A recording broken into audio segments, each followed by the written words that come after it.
Hello, and welcome to my channel. My name is Marlies, and today I would like to show you how I created a cover and a belly band on a plastic journal.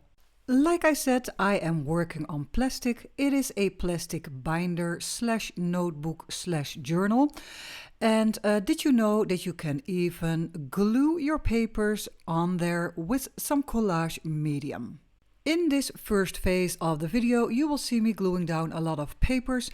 I got out some of my scraps. Most of them are from Tim Holtz, out of the paper pads or the backdrops, and I am combining it with other kinds of scraps that I had laying around. Before gluing down, I am making sure that all my papers have the right size so they will fit. You can make them fit by tearing them into the right size or cutting them. When you have the right size, give it an even coat of the collage medium and make it stick to the plastic, but do not move it around too much because it is a little bit slippery. I will repeat the tearing and cutting and gluing until my cover, front and back, is done. And of course, do not forget to give all the papers a good rub of a brownish ink. You can make the choice for a distress ink, vintage photo, or an archival ink, ground espresso, or also vintage photo, just to give it that aged look.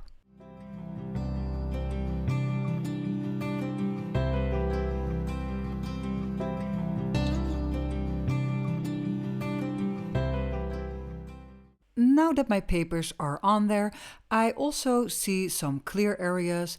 There is a lot of space left, and I'm going to fill that up with some design tape from Tim Holtz. I do not like too straight edges on the tape, so I'm going to tear them in half so they will have one rough side. The tape that I am working with in this project is the Tim Holtz design tape Remnant. I also want to make sure that they will be glued down and will stay there, so I'm going to use a glue stick underneath just to be sure.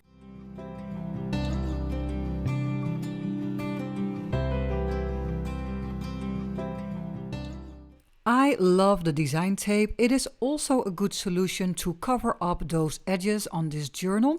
So I have put on an even layer of collage medium on the edge, and I got out one of the widest tapes. I will put it halfway on this side of the cover, and I can fold it towards the other side and glue it over there too. So right away you will have a good coverage on the edges and also a good frame to work with your papers. Let's talk a little bit about those papers.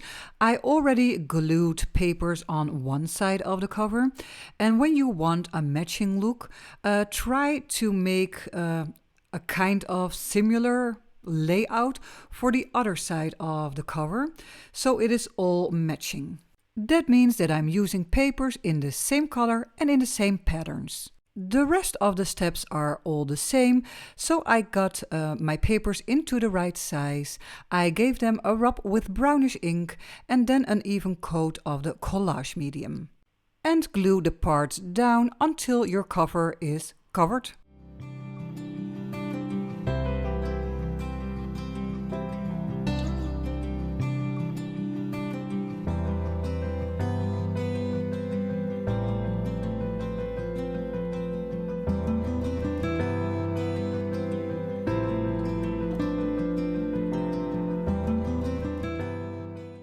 Remember the design tape that we just glued on the front and that I said just fold it over like this, what I'm doing right now, so you will have a coverage on both sides, and I am using the collage medium to adhere it, and it will definitely stay perfectly in place. It is also a great reminder that the collage medium is not just only for gluing papers. For the inside of the cover, I chose an old ledger paper. It is quite neutral, so that also gives more opportunities later on to decorate it.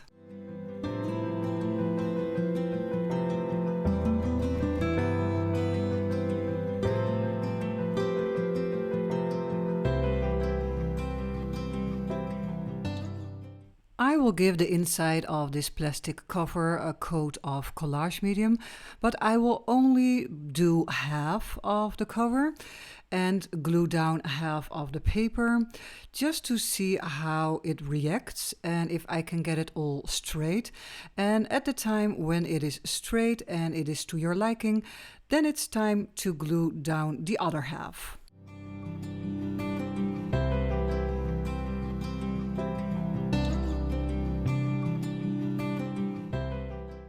To get an all-over matching look, I'm going back in with the tape on those edges.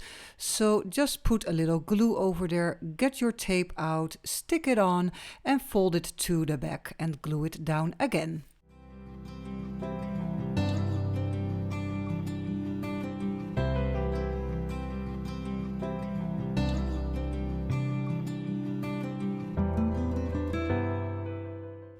The inside got the same paper, the old ledger paper, but I came a little bit short on the bottom. But no problem, I have found just a little solution, a piece of torn paper, and then I will glue it on both sides, on the inside as well left as well on the right side.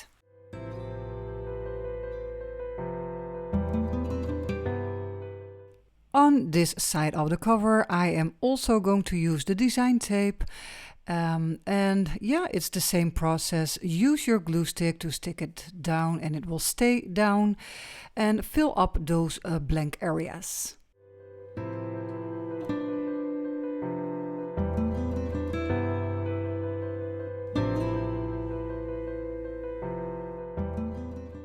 Our base is done. I mean, the plastic binder is covered in tape and paper, so I could focus on getting out some supplies and paper materials for a focal point on top of the cover.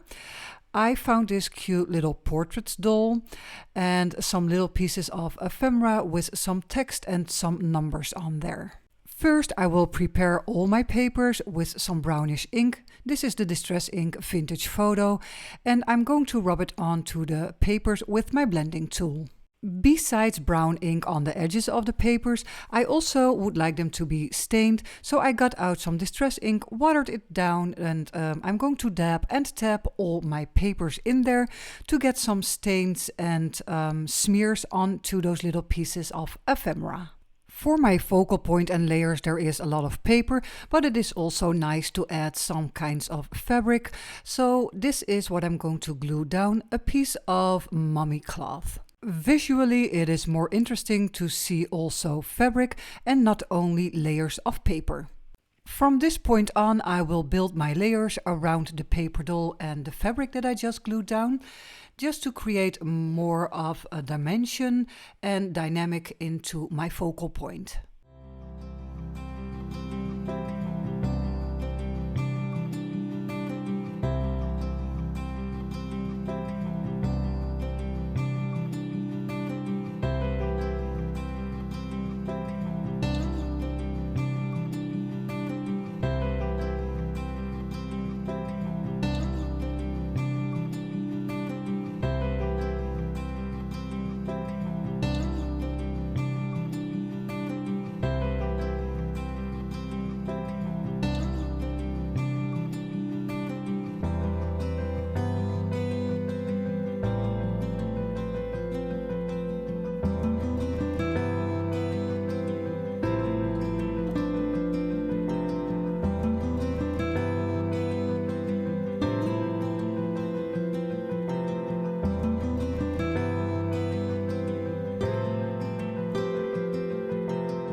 Most of the layering is done right now, but I was missing something, so I got out my Snippets packs from Tim Holtz. I have the numbers in front of me. Later on you will also see me use the Curator pack, and those little pieces of ephemera will just add a little bit more interest to the whole thing. For those tiny pieces of ephemera, I'm looking for the best spot, just so they will peek out a little bit, so underneath the body of the boy or on top of the word plaque that I'm going to use. And yeah, those snippets just make it more detailed.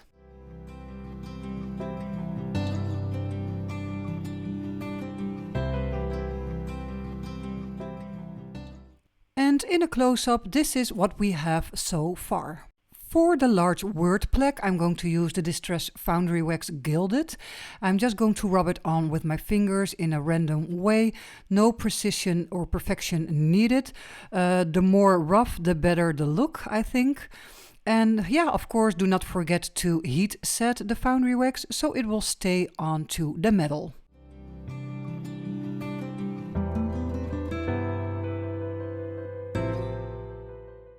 To accentuate the words and the edges, the raised edges on the word plaque, I'm going to use this crayon, rub it on just also randomly, because the rougher the better, and then yeah, just smear it out with my fingers. While that is drying, let's work on a belly band for the cover. I have some pieces of fabric stacked together on top of each other in different sizes, and in the layers in between I am going to add these cute little labels. The fabric strips are not stitched yet because I want to add all kinds of materials in the layers in between. So I got out some of, well, this looks like a little bit of lace. I am cutting little pieces of this strip and I will put them in between those fabric layers. And you can also think about like pieces of mummy cloth or loose threads, maybe pieces of string. Yeah, just think creative and also look into your stash of scraps. Also, make sure to check in with your focal point if it's a great fit and where you have areas where you can add even more layers. Because there is already green in the covers of this journal, I added some green mummy cloth to get the colors mixing and matching. Once you are happy, it is time to stitch. The fabric layers still have some room in between, so you can also add more layers, pieces of the lace, maybe some loose threads. The threads are leftovers from my machine, and I will just put them on those spots that are a little bit empty, and I will stitch them down. For example, the thread that I want underneath the word plaque, I have just stitched it there with a zigzag stitch. Let's focus a little bit more on the focal point that we created. I saw some clear areas on those labels, and the remnant rubs from Tim Holtz are great to fill up those empty spaces. And even when you use a partial rub, that is fine too and gives a great effect.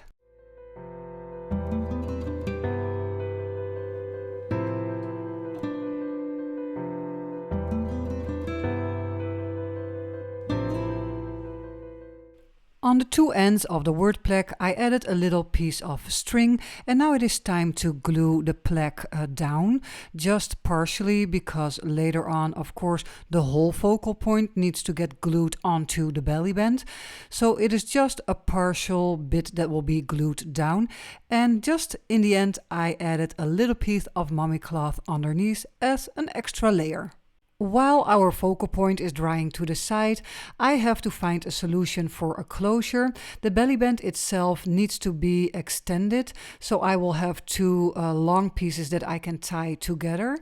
I am using some Tim Holtz fabric, the ruler one, and I got out some threads, pieces of gauze and mummy cloth, and I'm going to do the same layering to create some interest in those end pieces. And of course, this one will be on the front, and later on I will also create one for the back side. We are looking at the back of the belly band. You can see it does not fit the whole look that we have created until now. So I'm going to do the same steps that we did before, same materials, same layering, and I'm just going to fill up those clean and clear spots with some mummy cloth, the piece of gauze/lace, and also some loose pieces of thread.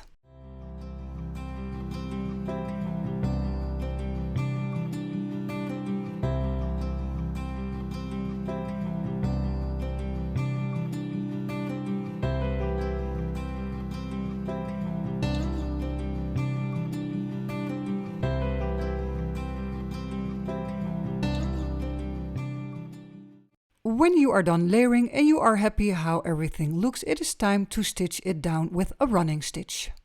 Now I will focus on finishing up the closure. We already did the extended piece on the front of the belly band, and now we're going to work on the back of the belly band. Of course, same materials, same method and same layering technique. And yeah, just stack everything up until you are happy with the result. And then it is time to stitch everything down.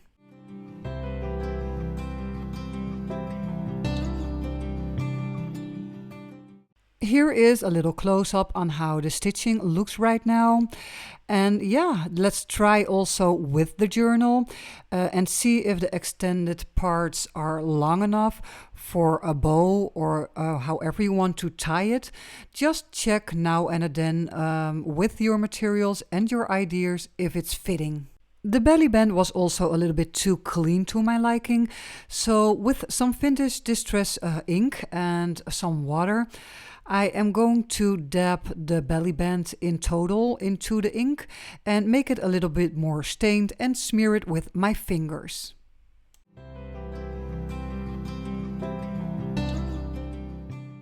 The ink on the belly band has dried, so now I have the chance to glue down my focal point, and I'm going to do that with some gel medium, a little bit a more thicker gel medium, because it's quite a large piece and I really want it to grab and hold tight onto those fabric layers.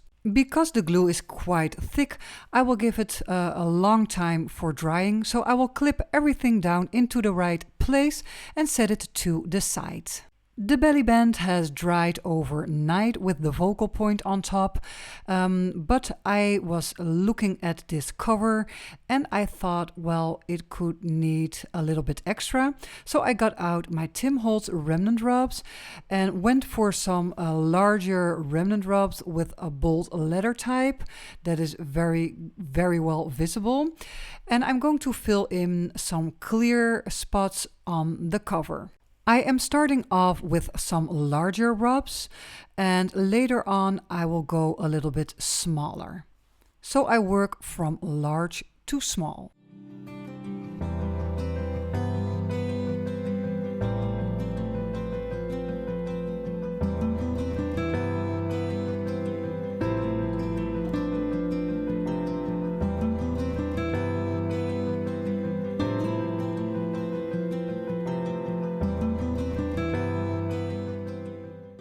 My focus was on creating some little corners and groups of remnant rubs, so it will look they are meant to be together and they will flow into each other.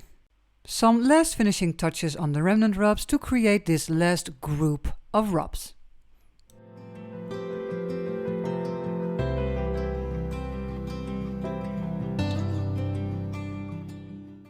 And this is a close-up of the last little group of rubs. My eye was also catched by the word plaque because the words are not very well readable. So I got out my Distress Paint Black Soot, rubbed some paint on my fingertip and rubbed it on top of those raised areas to bring out the words even more. And look how good it looks right now. I also noticed something else on the cover, a little bit of empty and clear space that I would like to fill with these large red labels that I stained with a little bit of vintage photo distress ink. A label like this is a great filling and also it gives opportunities to decorate it even more, maybe with some stamping or again with some remnant rubs. This was my video for you today, guys. I hope you liked it and got some ideas and inspiration out of it. If you want to follow me on my other social platforms, please check out my links in the description box below. Have a great day. Bye.